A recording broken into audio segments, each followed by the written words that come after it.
Assa Norte, Brasília, novembro, 1969. Deitado no quarto ainda escuro, vi uma linha de luz na soleira da porta e a seta de sombra de um sapato. Esperei a primeira palavra do esporro, mas o homem não bateu na porta. A seta de sombra sumiu. Ruído seco de passos.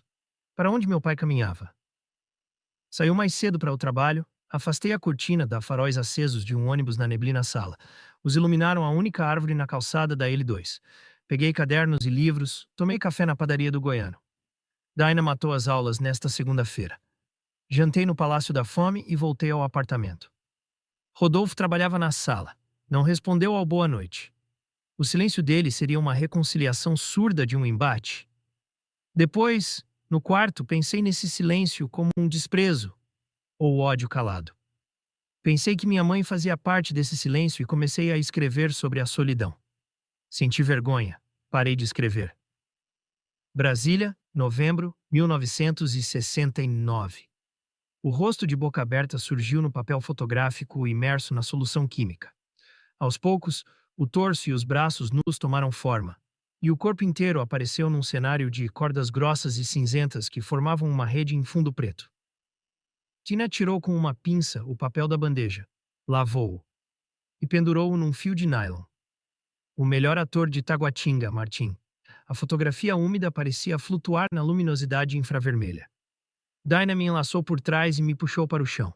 O corpo dela, nu e avermelhado, me cobriu. Perguntei se ela amava esse ator. Perguntei outras coisas, com voz nervosa, tirando a roupa com gestos bruscos. Depois senti a língua na pele do peito, nos lábios e nos olhos. Abracei e beijei Dinah com desespero. Como se fosse perdê-la, pensando, é a primeira noite de verdade e pode ser a última. Quando acordei, vi o corpo dela escurecido por um estranho crepúsculo e pensei que ainda sonhava. São 6h30, Martim. A gente dormiu no laboratório. Estou atrasada. Vou pegar uma carona. Na entrada do campus, arrancou uma flor do mato e ofereceu-a para mim. Tapou com a mão direita meus olhos. Disse que fazia muitas coisas ao mesmo tempo e só conseguia viver assim. Senti nos lábios um beijo, recordei o corpo morno e vermelho na úmido, luminosidade opaca do laboratório. Recordei o prazer como um sonho recente. Ainda vi os ombros largos entrando num fusca e as mãos agitadas acenando. Quando respondi ao adeus, a florzinha vermelha caiu no asfalto. Galeria do Hotel Nacional, Livraria Encontro, Brasília. Dezembro. 1969. Fim de tarde. Nenhum cliente na Encontro. Eu limpava com um pedaço de flanela a capa dos livros e Celeste os arrumava nas estantes. O rosto soporoso do gerente nos vigiava. Quando ele foi ao banheiro, Celeste contou que num sábado do último verão, a Encontro parecia uma livraria num deserto, um lugar vazio no calor seco do meio-dia. Eu abanava as pernas com a aba da saia e o Jairo, atrás do balcão, olhava para as minhas coxas. Fingi que estava dormindo e eu queria mesmo tirar um cochilo. Aí escutei um barulhinho. Pensei que era um cliente, não vi ninguém, nem o Jairo. O barulhinho era um grunhido sufocado. Rastejei até o balcão e dei uma espiada. O cara espremia os olhos e se masturbava de cócoras. Mordia a toalhinha imunda e grunhia. Parecia um bicho grande no cio. Voltei para o mesmo lugar, e uns 10 minutos depois o Jairo me deu um esporro. Não ia admitir que uma funcionária dormisse no horário de trabalho. Bar Beirute, Superquadra 109 Sul, Brasília, dezembro, 1969. 2 envelopes sobre a escrivaninha do quarto. Rodolfo ausente pela terceira noite. Li primeiro a cartinha da minha mãe. Os parabéns pelo meu aniversário. No outro envelope, 5 notas de 10 cruzeiros novos. Presente do meu pai. Reli as últimas frases de Lina. Em fevereiro ou março, alguém vai te dar uma ótima notícia, filho. Eu também estou ansiosa. O que minha mãe queria dizer? Na noite seca, apenas o vulto da árvore e as luzes fracas do campus. Por que alguém, e não ela, daria uma ótima notícia? Uma Kombi azul e branca parou na L2 e buzinou. Lá de baixo, Fábios gritou: desce, remador, vamos ao Beirute. Perto do bambuzal do bar, os amigos ocupavam uma mesa. Dinah me deu de aniversário um livro de Sartre e uma fotografia em que ela estava de pé, apoiada numa parede cinzenta e esburacada. Essa foto foi tirada no ensaio de uma peça. Você ainda morava em São Paulo, Martim. Ângela, agachada no bambuzal, fumava um baseado. Pediu para ver a foto, acendeu um isqueiro e observou o corpo de Dinah. Saiu do bambuzal e me ofereceu uma flor vermelha. Uma foto de um ensaio? Vocês me excluíram da montagem dessa peça. E estão fazendo a mesma coisa na tribo. Fábios e Vanna já se reuniram 2 vezes e não me avisaram. Alguém foi convidado. A gente conversou com um diretor do correio. Brasiliense, disse Fábios. A revista vai ser impressa na gráfica do jornal, acrescentou Vanna. Você não foi excluída da tribo. Eu olhava a flor vermelha ao lado da fotografia de Dinah e pensava nas frases da minha mãe. Alguém vai te dar uma ótima notícia. Eu também estou ansiosa. Uma flor do cerrado que não murcha, disse Ângela, tocando as pétalas duras. Tem um odor denso, um cheiro carnal. Ela explode no sol de tanto brilho. Vamos ao cerrado domingo de tarde, disse Fábios, irritado com as palavras da namorada. Quero tirar uma foto para publicar na tribo. Qual lugar? Perguntou Vanna. O Poço Azul, sugeriu o nortista. O Martim nunca foi. Lá. A pirâmide do Vale do Amanhecer, disse Ângela, colocando a flor vermelha sobre Les Mots, o livro de Sartre. Uma fotografia da pirâmide na capa da tribo. Essa pirâmide é um lugar cheio de malucos, protestou Dinah. Malucos? É um lugar místico. Até os políticos visitam o vale. Os políticos mais pirados e perigosos. Meu pai é pirado, Dinah? Perguntou Ângela. Meu pai é perigoso? Poço Azul, Brasília, domingo, dezembro, 1969.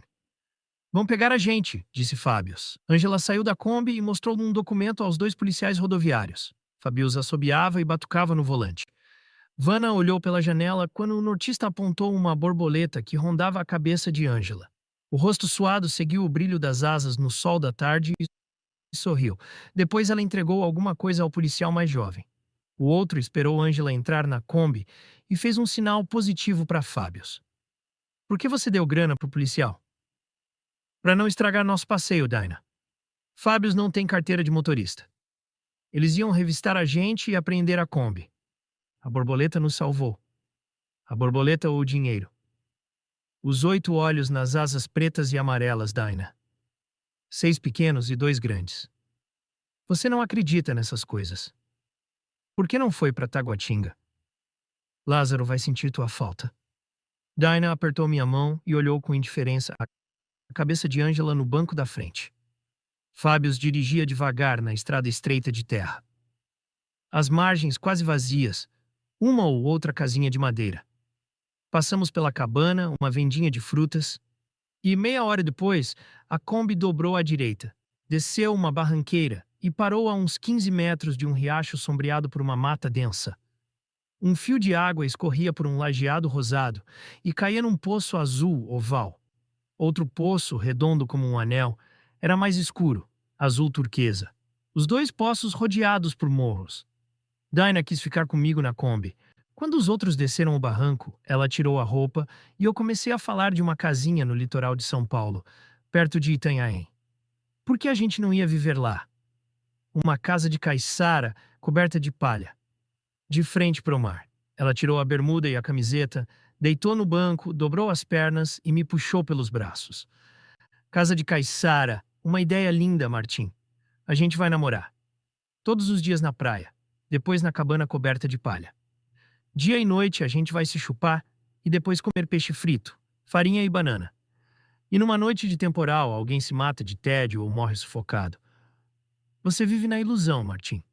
O ingênuo do paraíso. Não é preciso se esconder para amar. Espera, fica quieto.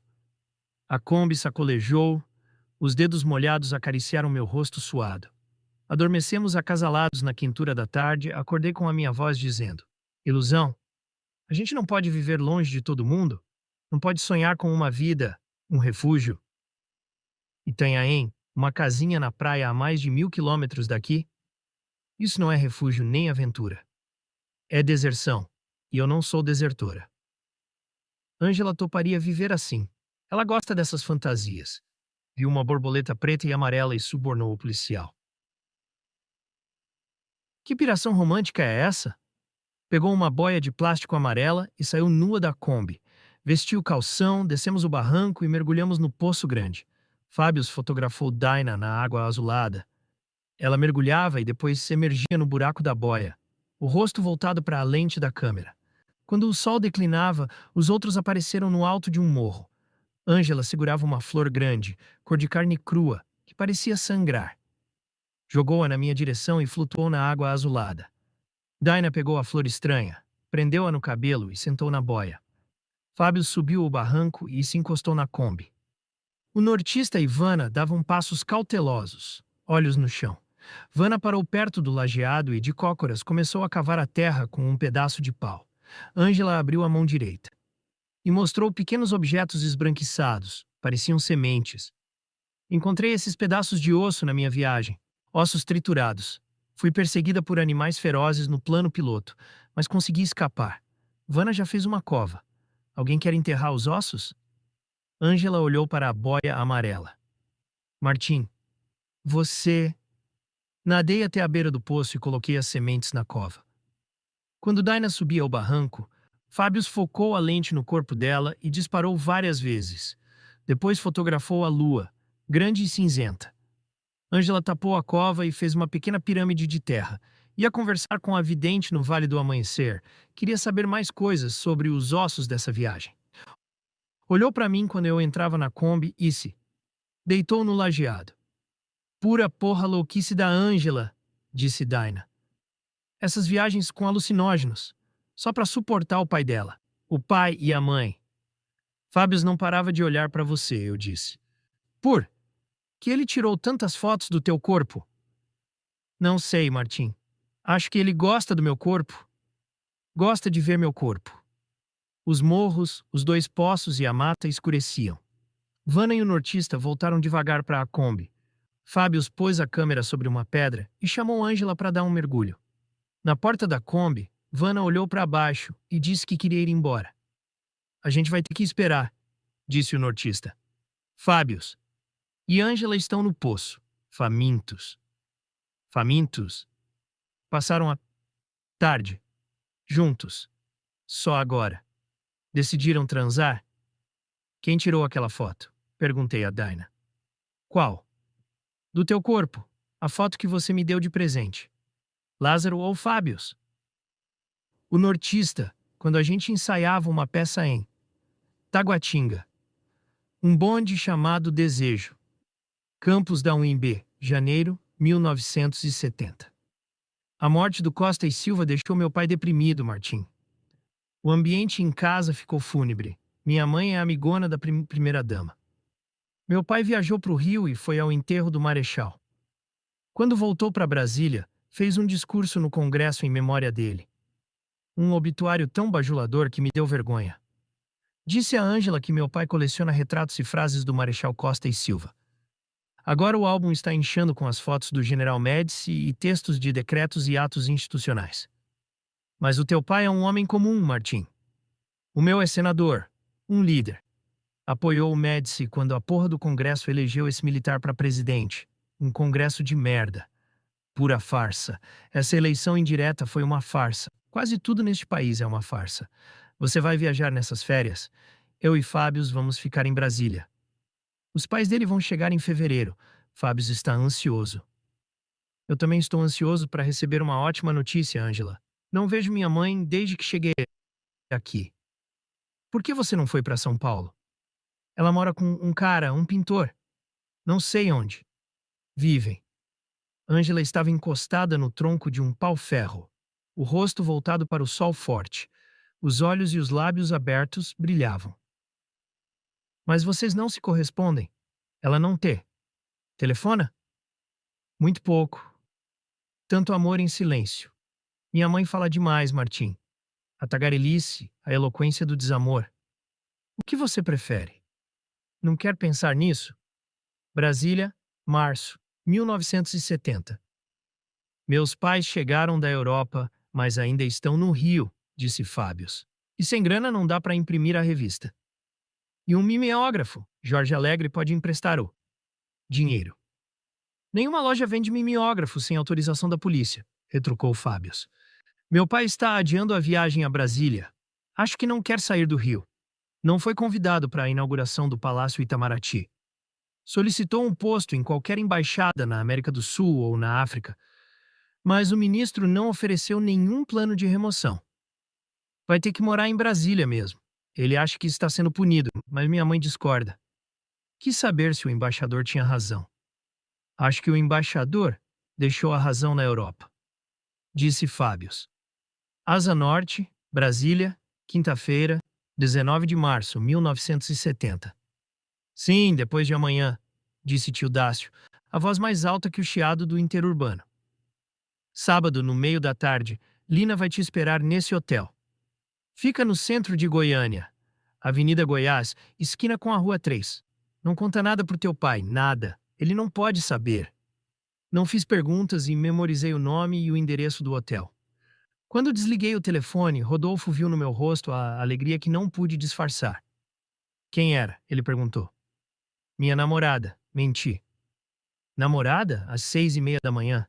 A voz quase neutra surtiu o efeito de frieza e intimidação, mas essa voz foi derrotada pela minha alegria. Lago Paranoá, Brasília, sexta-feira, 20 de março, 1970.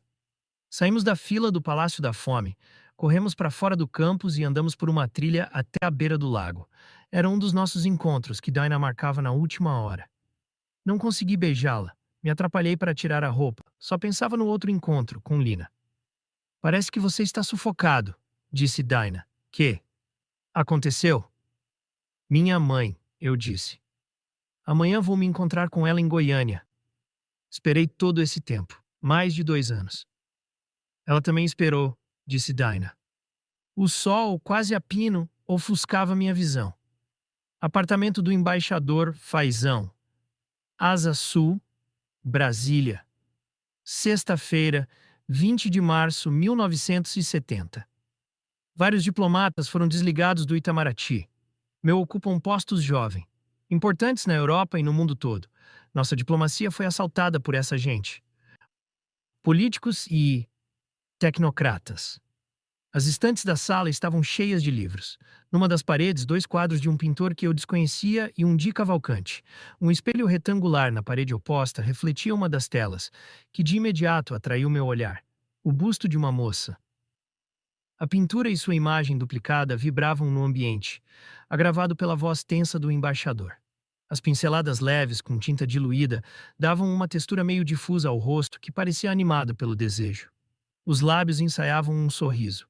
O decote sem contornos claros revelava o volume dos seios, e o pescoço alongado tinha a mesma altivez da cabeça, do busto e das mãos. O olhar era de festa, talvez uma noite junina, pois no fundo da pintura um balãozinho subia no escuro, como se fosse escapar da tela sem moldura. Notei alguns traços desse rosto jovem nas feições da embaixatriz, sentada diante de mim, de costas para o espelho. Quem seria o pintor? A revista de vocês vai publicar literatura africana? Continuou o embaixador. Fábios ainda não sabia. E quando ele disse que eu era um dos poetas e tradutores da tribo, Faisão sorriu com malícia. É poeta ou rabisca uns versinhos? A embaixatriz o encarou, e o sorriso malicioso sumiu. Do rosto do homem. Poeta e tradutor da tribo. Muito bem. Faisão foi até a banqueta do piano preto e tirou de uma sacola vários livros em francês, inglês e português. Leia os poemas norte-americanos e franceses. Traduza 1 ou 2 deles para essa tribo. Não tinha lido a obra desses poetas, nem sequer os conhecia. O embaixador ergueu o queixo para Fábios. Meu filho já viu esses livros, mas não leu nenhum. Você pode ficar com o romance de Flaubert e com o livro de contos de Luandino Vieira. Depois me devolva os volumes de poesia. Quando o nortista apareceu, Fábios nos mostrou uma Super 8 que ganhara do pai. Já sabia manusear a filmadora e queria escrever o roteiro de um curta-metragem. Durante o almoço, tomei vinho tinto, o bom vinho dos diplomatas. Uma taça, 2 taças, E me lembrei, por contraste, do gole de um horrível sangue de boi da última ceia natalina em Santos. O vinho diplomático me dava prazer e me desinibia. Me dava também inveja da vida do Fábios. Boa comida mineira, um vinho delicado. Da Côte d'Or, uma embaixatriz e mãe também delicada. E um pai culto que falava de Apollinaire, um nome tão sonoro quanto desconhecido, Wallace Stevens, um nome misterioso, e Auden, um nome grave. Autores dos livros de poesia que eu deveria devolver à biblioteca da sala. Fábios ganhava uma mesada gorda e saía com Ângela na Kombi para passear, jantar no Augustus, namorar nas cachoeiras do DF e de Goiás. Agora ele falava sobre o roteiro do curta. Na primeira cena, uma panorâmica da Praça dos Três Poderes e, na sequência, a praça sob um céu de urubus, interrompeu. Nortista. Já conversei com o Lázaro, disse Fábios. Ele pode ler um poema de Rimbaud no centro da Praça dos Três Poderes. A gente grava a voz dele. Rimbaud e os Três Poderes são velhos conhecidos, afirmou Faisão. Mas quem é Lázaro? E qual Lázaro? O de Lucas ou João? Esse Lázaro me arranjou uma ótima cozinheira, disse a embaixatriz. Arranjou? Como? Perguntou Faisão. É a mãe dele, Dona Vidinha, sussurrou a mulher. Quando esse rapaz passou por aqui, perguntei se conhecia uma empregada. É muito educado, nem parece que cresceu naquelas bandas do núcleo bandeirante. Ele é ator e estuda literatura na UNB, disse o nortista. Traduziu Les Déserts de l'amour. Lázaro me deu uma cópia dessa tradução, disse Fábios. Ângela adorou o texto. Um jovem ator e tradutor de Rimbaud na capital da Grande Caserna? Disse a voz grave do embaixador. Então há luz nessa caverna. O rosto feminino na tela pendurada na parede olhava para mim. O nortista mastigava, ruidoso e voraz. Pediu mais vinho, Faisão abriu outra garrafa e apontou o sacarolha a Fábios. Quem é a Ângela? Minha namorada, pai. Ela é filha de um senador, dos líderes da arena. Senador? Balbuciou Faisão. Líder do governo dos milicós. É uma posição muito honrosa e elevada para um político tão baixo. A embaixatriz passou o guardanapo no queixo do marido. A gota do tinto não caiu na toalha rendada. A mulher de um desses líderes é famosa na capital. Será que essa rameira pariu tua namorada? O olhar da embaixatriz o calou. Quando me levantei para ir embora, Fábios disse que eu trabalhava na livraria do Hotel Nacional. Faisão olhou o nortista e perguntou: E você, também? Trabalha? Ele é ator e vende doces de uma fruta da Amazônia. Riu Fábios. Atores, poetas, tradutores, livreiros, vendedores de doces exóticos, disse Faisão, servindo-se de vinho. Um Lázaro afrancesado e a filha de um patife do governo com uma puta. A embaixatriz saiu bruscamente da mesa. O olhar de Fábios censurava o pai, o nortista examinava o rótulo da garrafa francesa e murmurava: Que vinho, que vinho. Eu pensava no beijo da minha mãe, amanhã em Goiânia. Galeria do Hotel Nacional, Livraria Encontro, Brasília, sexta-feira, 20 de março de 1970. Li os contos de Luandino Vieira. Depois usei os dicionários da Encontro para ler poemas de Apollinaire, Wallace Stevens e Auden. Passava de um livro para outro, sem saber qual era o mais difícil. Encontrei Les Déserts de l'amour, num livro de Rimbaud. Como seria a tradução de Lázaro? Pensei em Ângela, filha de um patife do governo com uma puta. O embaixador conhecia o pai da Ângela. Reli um poema de Apollinaire e memorizei um verso. Está sempre perto de ti essa imagem que passa. Imagens passavam pela minha cabeça. A pintura do busto da embaixatriz ainda moça, a pele do rosto enevoada, o sorriso hesitante. Minha mãe teria posado para o amante?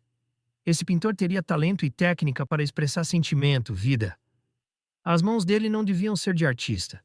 Mãos de homicida, como as do ator do filme Terra em Transe. Ou ele era apenas um pintor de estátuas e cadáveres. Lá fora, sombras do pergolado e uma pequena palmeira retorcida num círculo de grama ensolarado. Tentava recompor o rosto da minha mãe. Me lembrava dele aos pedaços, como peças de um quebra-cabeça em lugares e tempos diferentes. Como juntar essas peças e armar o quebra-cabeça? Esse jogo desafiava minha memória quando vi um Opala preto estacionar na passagem que dá acesso à galeria, tapando a visão da palmeira retorcida e do círculo de grama. Um homem de estatura mediana, óculos escuros no rosto sério, camisa cinza de mangas curtas, saiu do banco traseiro e andou na direção da encontro. Uma sombra alongada cruzou as sombras do pergolado. O gerente lia e movia a mandíbula. Celeste folheava um livro com fotos de figuras de Nazca. Parecia assombrada por imagens de animais enormes sulcados no deserto sul-americano. Eu observava a forma de uma serpente quando o homem de óculos escuros entrou devagar. Deu boa tarde, parou diante da seção de livros estrangeiros, retirou de uma estante um romance de Albert Camus e se dirigiu ao balcão. O gerente recebeu o dinheiro sem olhar os óculos escuros. A mesma sombra alongada, agora segurando La Peste, cruzou a passagem e entrou no Opala preto. A palmeira retorcida reapareceu no círculo verde. O gerente ofegava feito um touro ferido. Gotas de suor escorriam do queixo atrofiado e pingavam no balcão. A mão direita amassava cédulas azuis e verdes. Jorge Alegre chegou em seguida. Abriu um rolo de papel e nos mostrou pôsteres de filmes italianos e brasileiros. La Luna, Ladrões de Bicicleta, O Caso dos Irmãos Naves, O Bandido da Luz Vermelha, São Paulo S.A. O gerente enxugava o rosto, a outra mão ainda segurava o dinheiro. Por que estão com essa cara? Alguém viu o demônio. Um demônio em carne e osso, disse o gerente. O general passou por aqui e comprou num livro. General? Qual deles, Jairo? O cérebro da caserna, você sabe. É melhor rasgar o dinheiro dele. Jairo hesitou. O patrão falava sério. Rasga logo essa porcaria e lava tuas mãos. Jairo jogou os pedaços das cédulas na lata de lixo. Penduramos os pôsteres na parede da entrada do auditório. Jorge conferiu a lista dos livros vendidos e fechou a encontro às 9 horas. Antes de ir embora, telefonei para Daina. Uma voz masculina disse: Minha filha ainda não chegou. Voz antipática. Como será o rosto, o coração do meu futuro sogro? Sei que ele é economista e trabalha num ministério. Daina fala mais da mãe, funcionária de outro ministério. Voz nada antipática. Nunca daria uma informação seca, sem pronunciar meu nome. Nenhum amigo no Casebre 13, nem no Bar Mocambo. Perto do Beirute, via rural de Rodolfo, estacionada no setor comercial da 109. Fiquei uns minutos à espreita no bambuzal do bar. Depois sentei de frente para o estacionamento, pedi um quibe e uma cerveja. Lázaro e um amigo apareceram e sentaram à minha mesa. Reparei nas estrias vermelhas no pescoço de Lázaro. Parecia um ferimento recente. O ator de Taguatinga olhou ao redor, sussurrou. O bar tá cheio de dedos duros. Moveu o indicador da mão direita espalmada na mesa. Virei a cabeça na direção do dedo e vi dois caras à nossa esquerda. Depois vi os faroletes acesos da rural de Rodolfo. Uma mulher saiu da passagem do setor comercial e entrou na caminhonete. Mini saia de cetim verde, coxas grossas e brancas. A rural deu ré, passou em frente ao bar e seguiu para o eixo rodoviário. Como Lázaro sabia que eles eram dedos duros? Aquele barbudo de rabo de cavalo estudou na minha escola. É conhecido no campus. Sábado passado, eu e Daina vimos esse escroto no bar do Careca. Daina estava em Taguatinga? Depois do ensaio no galpão da escola industrial, ela dormiu no Morro do Urubu, disse Lázaro. Minha mãe já está acostumada. Ela gosta da Daina. Lázaro pediu mais uma cerveja e reclamou de Fábios. Meu amigo quer publicar poemas na revista, mas o chefe da tribo não aparece. Meia hora de atraso. É assim que o Fábios vai editar uma revista? Olhava com insistência o pescoço ferido do amigo de Daina, o melhor ator de Taguatinga. Ele roçou os dedos nos arranhões e deu uma risada ferina. Brincadeiras do amor, Martim. Assa Norte, Brasília, sábado, 21 de março, 1970. Acordei com essa risada, o céu ainda escuro. No sonho, Lázaro se aproximava de Daina, encostada numa parede cinza, vazada por uma janela de onde eu os espiava. O ator olhava o corpo de Daina, e quando me viu na janela, soltou a risada ferina. Não recordei outras imagens, já sonhava acordado com a visão do corpo de Lina no hotel de Goiânia. Sonhava com o primeiro abraço desde a despedida na Flor do Paraíso. Toda despedida é triste. E antes mesmo de ver minha mãe, eu já me entristecia com a despedida futura. Rodolfo dormiu fora. A minissaia verde de ontem à noite só pode ser isso. As coxas brancas vão me deixar em paz. Tomei café no apartamento e, para tentar conter minha ânsia, li até o meio-dia a primeira parte do livro A Educação Sentimental, que ganhara de fazão. Domingo, 22 de março, 1970. Ontem, na viagem de ônibus a Goiânia, continuei a leitura do romance de Flaubert, interessado na história de amor adúltero do jovem Frédéric e de Madame Arnoux. Comi um sanduíche na rodoviária da cidade e perguntei a um motorista onde ficava a Avenida Goiás, esquina com a Rua 3. Vai a pé nesse sol? É um pouco longe, ele disse, indicando a direção. Passei por um parque que contornava um lago e segui por uma avenida larga até chegar ao grande hotel. O recepcionista confirmou a reserva no nome da minha mãe. Tio Dácio dissera que ela ia chegar no meio da tarde, e essa hora imprecisa aumentou minha ânsia. Sentei numa poltrona do saguão, abri o livro de Flaubert e comecei a ler a passagem em que Frédéric e Madame Arnoux se encontrariam às 3 da tarde num apartamento em Paris, o primeiro rendezvous amoroso, verdadeiro e clandestino. Frédéric sonhava com esse encontro e eu com minha mãe. Eram 3 horas da tarde no romance de Flaubert e no hotel em Goiânia. Madame Arnoux e minha mãe não apareciam. Pulava frases do romance e voltava. Voltava ao início do parágrafo, minha vista turva só enxergava o relógio redondo na parede. O ponteiro preto e fino dos segundos movia-se com lentidão no círculo branco. Minha ânsia crescia e retardava os segundos e minutos. Melhor esquecer o relógio, fechar o livro e sair do hotel. Andei pela Avenida Goiás até dar numa praça. Sentei ao lado de um velho. Com um chapéu de palha, a cabeça voltada para o chão, o que pensava esse solitário na tarde quente de Goiânia? Observei os jogadores de damas e dominó no coreto da praça. Um homem moreno e andrajoso dormia na base do monumento às 3 raças, a pele do rosto dele rachada pelo sol e pela miséria. Tudo parecia inerte no mormaço, como se do grande silêncio da tarde fosse surgir a mulher que eu esperava. Ela surgiu na minha memória.